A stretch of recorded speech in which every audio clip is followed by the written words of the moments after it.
You know, it's been almost a week since I've been out of my home, and I really want to go back. You know, I'm just a kid who's interested in science. It's the first time the 17-year-old pre-med student at the center of the FBI investigation in Irvine is talking about his home chemistry lab and the substances he was using.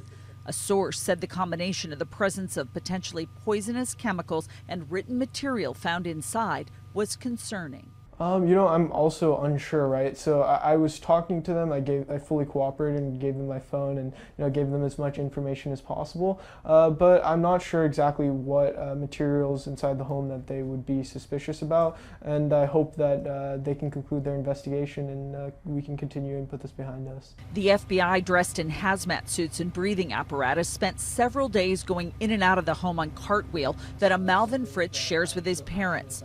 Federal authorities say they are not commenting on what they discovered because the investigation is ongoing.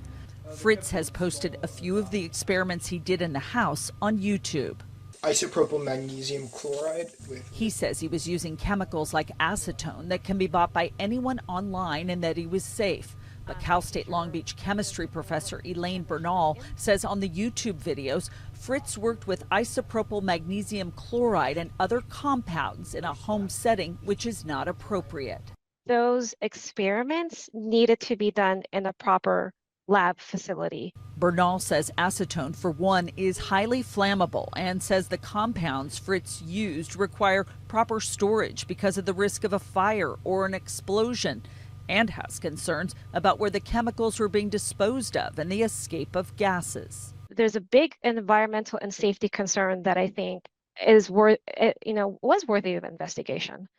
I get that the FBI was there, hazmat was there, but I think it's also important to think of it as far as the safety of the local community, since it's tight quarters. The chemicals that he mentioned are very flammable. My concern is that these gases that are emitted, right?